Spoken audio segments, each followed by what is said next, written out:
Halo semuanya, kembali lagi bersama saya di Fastza Channel. Bagaimana kabar kalian? Semoga baik-baik saja ya. Kali ini saya akan kembali untuk membahas alur cerita Soul Land Season 2. Bagi teman-teman yang belum menonton Season 1-nya, boleh menonton Season 1-nya yang ada di channel ini, biar teman-teman yang belum tahu alurnya bisa memahami cerita di Season 1-nya. Oke, langsung saja ke alur ceritanya. Terlihat Tang Hao yang sedang berada di tempat reruntuhan, yang sedang mengingat akan masa lalunya, yang dimana Tang Hao dan Tang San bayi yang sedang berada di gendongan ibunya yang bernama Ah Yin, dan mereka sedang melarikan diri dari pengejaran musuhnya, yang berasal dari istana Wuhun, dan terlihat Tang Hao yang sedang dihadang oleh seorang titel Douluo, yang berkemampuan hantu berlevel 90-an. Dan dengan Tang Hao yang melakukan perlawanan menggunakan roh pelindungnya yang bernama Palu Hao Tian. Dan terjadilah pertarungan antara Tang Hao dan Douluo hantu.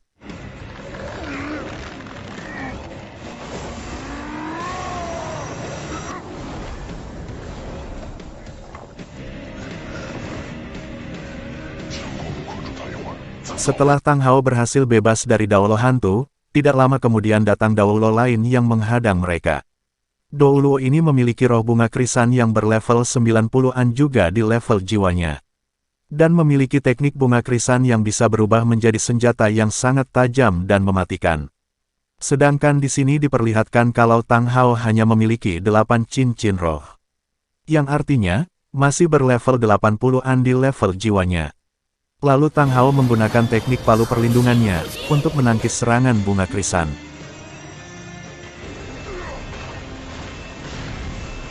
Singkat cerita, setelah mereka berhasil kabur, maka muncul sesosok paus dari istana Wuhun yang berlevel puncak Douluo, yang kembali menghadang mereka dengan kemampuan malaikatnya. Dan Tang Hao pun menyuruh Ah Yin untuk lari lebih dulu untuk membawa Tang San yang masih bayi. Kemudian terjadi kembali pertarungan antara Tang Hao dan Paus Aula Wuhun.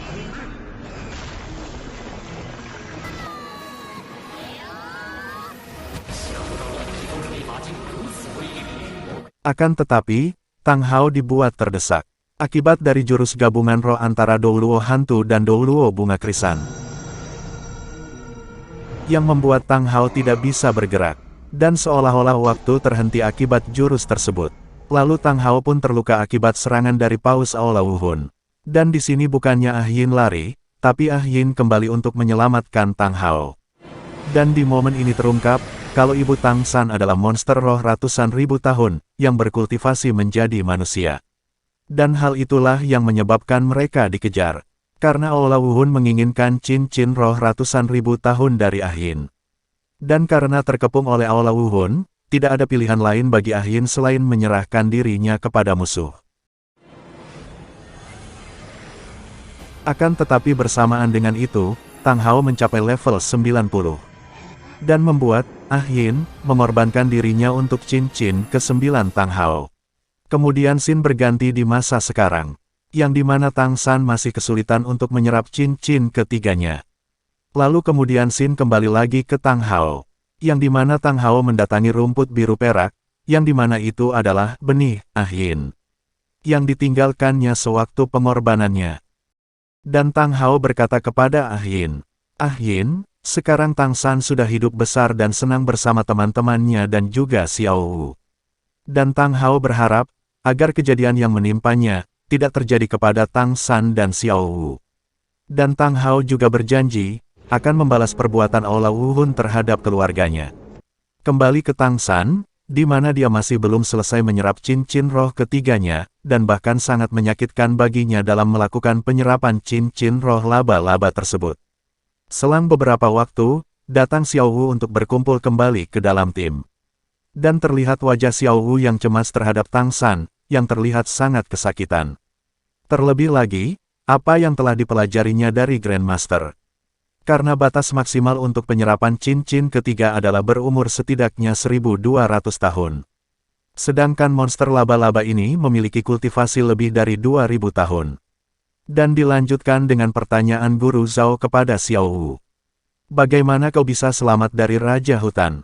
Dan Xiao Wu beralasan kalau terdengar suara aungan kerbau yang sangat keras sehingga membuat si Raja Hutan melepaskan dirinya. Yang tentu saja membuat Guru Zhao menjadi heran. Dan kemudian Xiao Hu menceritakan, kalau dirinya juga sudah mencapai level jiwa 30. Dan bercerita sewaktu terdengar suara kerbau itu membuatnya pingsan, dan setelah sadar, banyak monster roh berumur ribuan tahun yang sekarat. Dan kemudian membunuh monster roh yang cocok terhadap dirinya untuk cincin ketiganya. Dan pada saat bersamaan, terlihat, Guru Tase, yang diundang oleh Fullender ke Akademi Shrek. Dan terlihat kalau keberadaan Guru Tase di sana adalah untuk membicarakan perkembangan Tang San. Sin kembali ke Tang San, yang dimana terjadi keanehan setelah selesai menyerap cincin rohnya. Terlihat di belakang Tang San muncul seperti kaki laba-laba. Yang setelah itu, Tang San membuat sebuah kepompong dari rumput biru perak. Dan kemudian hal itu mengembalikan ingatan masa lalu Tang San pada saat penyusupannya ke tempat bagian dalam Sekte Tang, untuk mencuri gulungan rahasia Sekte Tang. Yang sebenarnya, tetua dari Sekte Tang menginginkan Tang San menjadi penerus Sekte Tang. Dikarenakan tidak ada orang sejenius Tang San yang sanggup untuk membangkitkan senjata rahasia Sekte Tang yang telah hilang. Akan tetapi anggapan tetua yang lain menganggap, kalau Tang San sebagai pengkhianat Sekte Tang. Tidak lama kemudian, Tang San pun sadar dari ingatan masa lalunya. Dan masih bingung dengan keberadaan kaki laba-laba yang ada di belakangnya. Dan Tang San pun berusaha untuk mengembalikan keadaannya seperti semula. Tidak lama kemudian, muncul segerombolan laba-laba kecil. Karena akibat dari kematian laba-laba yang telah dibunuh oleh Tang San, tim Shrek pun terdesak, dikarenakan tenaga mereka yang sudah terkuras habis sebab pertarungan sebelumnya. Kemudian Tang San memberi teman-temannya senjata tersembunyi, untuk melawan laba-laba tersebut.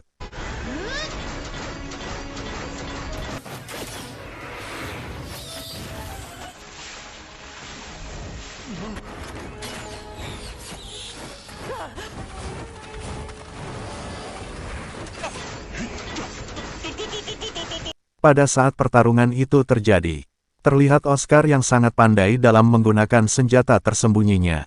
Dan pada saat Xiao Hu dalam keadaan bahaya, dengan tanpa sengaja, Tang San menggunakan kaki laba-laba yang ada di belakangnya. Dan hal itu juga, membuat anak laba-laba itu menjadi ketakutan. Dikira Tang San lebih seram kali dari emaknya. Setelah semuanya berlalu, maka dengan apa yang dilihat Ning Rongrong terhadap kemampuan senjata tersembunyi, maka dia ingin membelinya. Maklumlah tipe pendukung untuk melindungi dirinya. Maka dengan kemurahan hati Tang San, dia berniat akan memberi mereka semua satu set peralatan senjata tersembunyi. Setelah semua beres, maka Tang San dan teman-teman, beranjak kembali ke Akademi Shrek. Setibanya di Akademi, Guru Zhao pun menceritakan tentang Raja Hutan yang telah menculik Xiao Hu. Dan bercerita dengan keheranan kepada Fullender. Jenis suara apa yang bisa membuat Raja Hutan bisa sampai ketakutan dan bahkan melepaskan Xiao Hu. Tapi setelah itu, datang Guru Tase yang membenarkan pernyataan Xiao Hu. Di scene lain terlihat Tang San yang seolah-olah berbicara dengan dirinya di masa lalu. Dan bertekad akan membangun Sekte Tang di daratan Douluo ini. Dan scene kembali ke pembicaraan Guru Tase yang menceritakan tentang seorang yang sangat kuat.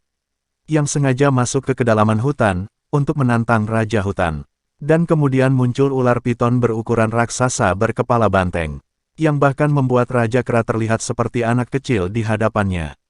Dan bahkan makhluk itu juga bisa berbahasa manusia, yang membuat nyali Douluo itu ciut.